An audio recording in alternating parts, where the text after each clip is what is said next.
Now, let's go to the next part. Last night, we're at the boardroom till 11 o'clock at night with some interesting people who are connected on the political side, and we're having conversation. I'm like, hey, one of the guys that was there, I said, what's up with this Epstein stuff? Why is he not letting this go? You screwed up. You had a fumble, but you're not letting it go. You keep bringing it back up. There is not a single person that's bringing more attention to the Epstein than Trump. Not one.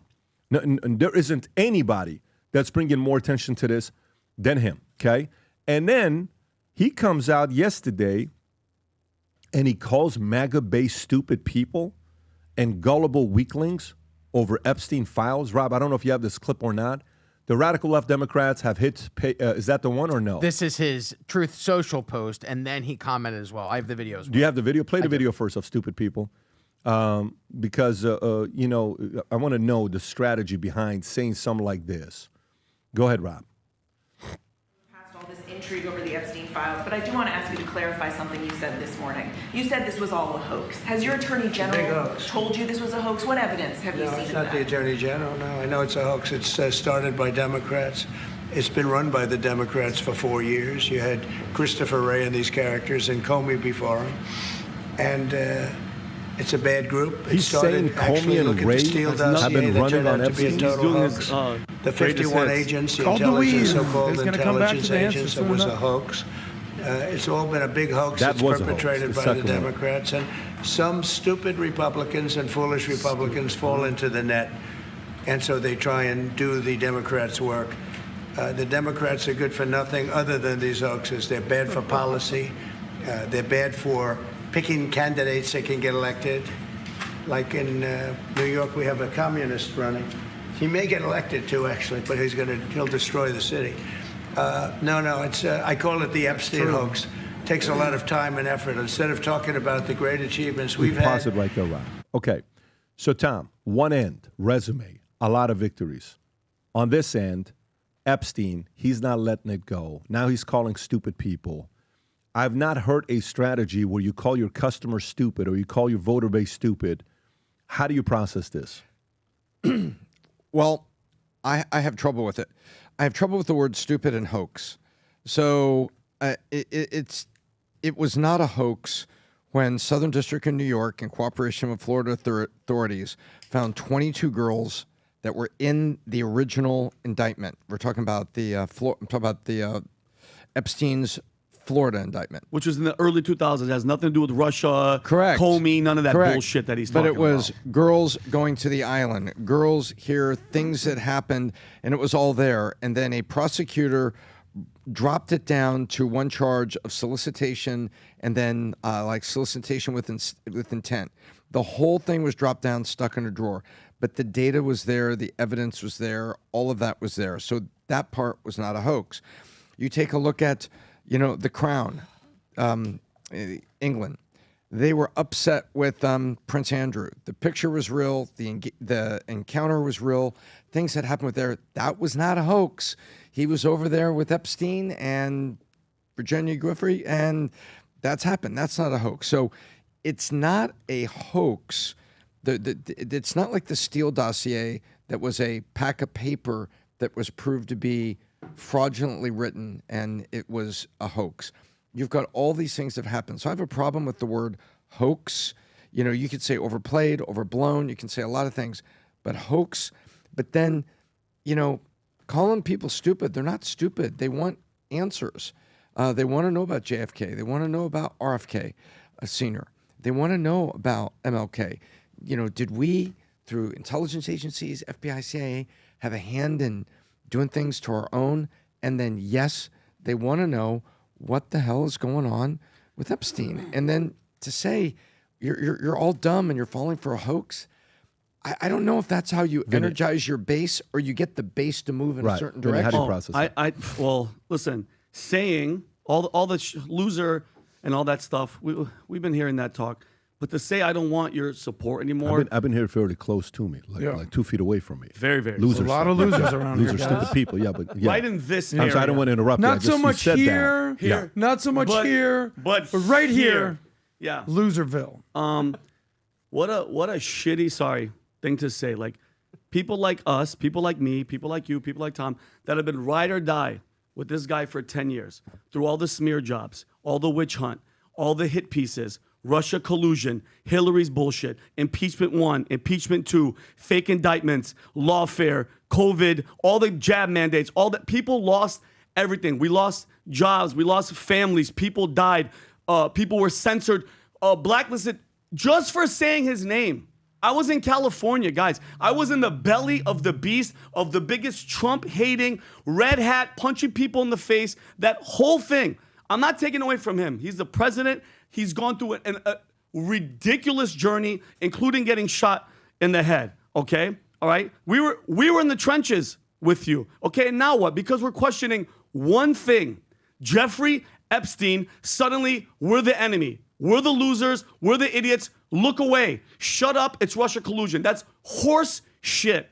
Okay? This Epstein's been going on since early 2000s. What? Maybe even the 90s he was doing this perverted stuff. You don't get to do that. I'm sorry. And everybody always thinks that we're always on the Trump train and we don't have any criticism. I'm sorry, bro. You don't do that shit. You don't spit in our faces. Everything that we've been through. Pat, I've lost not only friendships, I've lost family members I don't even talk to anymore because of this shit. And then you're going to come out and tell us, like, I don't need your support, I don't need you. Okay, have that attitude. And you're going to see it make these people lose. 2006, the midterms, you're going to lose that type of freaking support and anybody attached to his name. If Eric tries to run, if anybody with the Trump name 2028 tries to run, this is going to be hanging over the head because now the trust is lost. Okay, we're the idiots. You think it's going to hurt the entire last name? 100%. And I'm going to be this guy, Pat. We cannot let this shit go. I'm actually happy. I'm happy. I know people are probably like, we're tired of it. Move on. We're on. What's today? Thursday.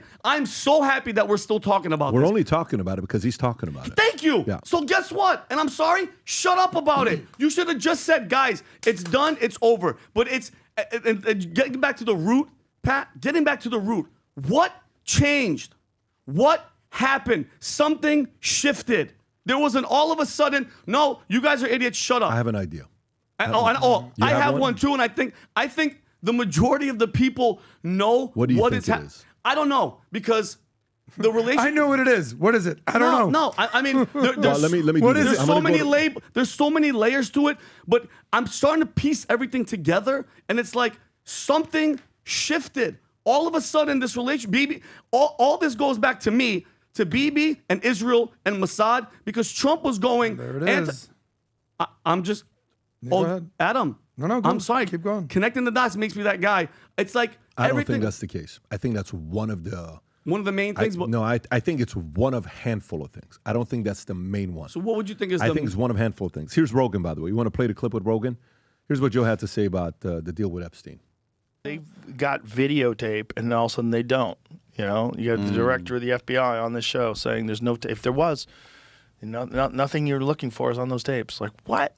Why did they say there was thousands of hours of tapes of people doing horrible shit? Why did they say that? Right. Didn't Pam Bondi say that? What, are you talking about Epstein or did he? Yeah, Epstein. Epstein. Yeah, she said it literally, I think, a week before you had the FBI. So you're hearing now this conversation being all over the place. Kevin Spacey's coming out saying, release the files. Alan Dershowitz, release the files. All this stuff that, release. Speaker Johnson was, is this the one about him talking about Epstein? Yes, sir. He had a different position he was taking here. Go ahead and play this clip. I'm for transparency. We're intellectually consistent in this. We look, Reagan used to tell us we should trust the American people. I believe in that principle. I know President Trump does as well, and I trust him. I mean, he put together a team of his choosing, and they're doing a great job. It's a very delicate subject, but we should put everything out there and let the people decide it. I mean, the White House and the White House team are privy to facts that I don't know. That's right. This isn't my lane. I haven't been involved in that. But I agree with the sentiment that we need to put it out there. And you can pause. Pam Bondi. Okay. I don't know. So it's to the point that everybody is being forced to talk about it. Byron Donalds was asked about it yesterday. Everybody is being asked about it. You don't have a choice but being asked about it. But do you remember who was somebody that came to the White House that offered the president something that's never happened before, to go to UK? And do you remember that entire exchange when Starmer was in the White House, Rob? And he's saying, we want to extend an invitation for you to come to, and Trump's reaction to it? I like, remember the meeting, but I don't remember. This is such a big deal. You know, we've never done this before. This is the first time we're extending this invitation for you to come. You don't remember this? This is when he visited and he extended an invite. I'm surprised you guys don't remember this. He hands him an envelope. Okay, he hands him an envelope. This must have been in February. Yeah, that's it. He hands him an envelope and he says, "We're extending an invite for you to come to UK to allow you to experience something that no president has ever experienced before." Is this when he takes the envelope out? Press play? Yep. Yeah, this is it. Press play. It is my pleasure to bring from His Majesty the King a letter. He sends his best wishes and his regards, of course, but he also asked me to bear this letter and bring it to you. So can I present the letter from the King to you? Thank you very much.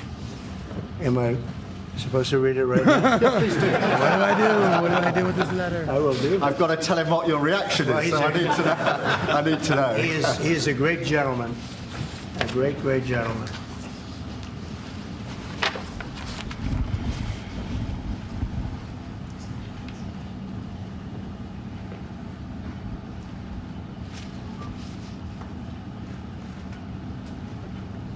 Oh, that's well.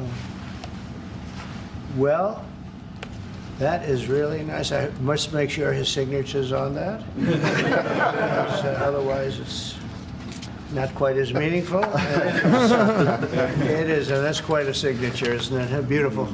He's a beautiful man, a wonderful man, and we appreciate it. I've known him, gotten to know him very well, actually. Yeah. First term and now second term. Perhaps you'd like to say what that very important paragraph. Yes, so this is a letter from His Majesty the King. It's an invitation for a second state visit. This is really special. This has never happened before. This is unprecedented. Okay. Stay with me here. The King invitation never happened before. U.S. president, who has been the most famous name on the Epstein list? Prince Andrew. And what is he linked to? He's the king's little brother. He's the king's, yeah. Bingo. And who is extending that invite? And who encouraged him to do it? And who's most worried about the reputation of the royal family over there? The king. Who more than the king? The brother. The brother, I get that. But the mother, the family. The late Queen was irate and stuck Andrew in hiding for 6 months. Yeah, his punishment for pedophilia was you can't speak in public. That's right. But let me tell you, the reputation of the family is on the line. 100%. Okay. Known as the crown. That's right. So to me, Trump is sitting there and he is getting these bigger opportunities because he's now pursuing history. And pursuing history, he is being asked by others. I think there's a part of it that's blackmail. That's the Mossad part, Israel. I think there's a part of it that's a exchange of a favor. Make this go away. We will do something with you and bring you to UK that's never been done before. The legacy part, there are links to founding fathers are originally from where? Founding fathers fought what? The tyranny of King George. The tyranny of King George. So he is this is his way to be linked back to find a way to have an upper on George Washington. There's some legacy stuff that's on the line here for me. So if they're saying, hey, I'm willing to do this, exchange, this has got to go away, our son, no problem, let me get to work, let me see what I can do. That's another pure speculation on the link with UK. The Mossad part, I mean, anybody that says you don't know, you never know. Dude, the guy's accomplice, Ghislaine Maxwell's father is Robert Maxwell. Oh, my God. His ties with Mossad are insane. His ties with media companies and Mossad, it's just documented. It's not that it's not. And by the way, the Epstein stuff is very weird. Remember about a month ago, I was wearing this hat, and I said, this is officially my top 3 favorite hats. Sick. Future looks bright. The colors here, absolutely sick. I can wear this with exactly what I have on right now. Matter of fact, I'm going to just put it on. I love this hat. It doesn't okay? match, by the way. Huh? It doesn't match. I love this hat. I absolutely love this hat. It's officially out. It's limited edition. It's one of the numbered ones that we do that comes in the box when we mail it out to you, and it's numbered out of 1 out of 250. You guys already know what happens with our numbered stuff. If you go on eBay, Rob, and you type in Future Looks Bright, you'll see our material and our merch is there all over the place. But preferably, I want you to buy this stuff to wear it. But if you, for some of you buy it and put it on eBay. If you can keep going lower and lower and lower, you'll see all this stuff priced at, some of them are ridiculous numbers that people put them up here to sell them at, especially the numbered ones. But for some of you that are diehard fans of the Future Looks Bright gear, the new limited edition 1 out of 250 is here, numbered. And this is, again, my top 3 favorite hat. We've had Future Looks Bright, the blue one. Go to vtmerch.com, place an order, get one for yourself. Some of you guys that are on the email list and on Connect Circle's merch circle that we have, you are told about this before anybody else. So a ton of them sold out last night and early this morning. All I'm saying is place the order. This will sell out in the next hour or two. You don't want to come back to us and say, how can I get one of these? We can't sell it to you. You got to go on eBay to buy them. And it'll definitely be at a different price than the $99. So go to vtmerch.com, place your order. Limited edition Future Looks Bright hat is here. If you enjoyed this video, you want to watch more videos like this, click here. And if you want to watch the entire podcast, click here.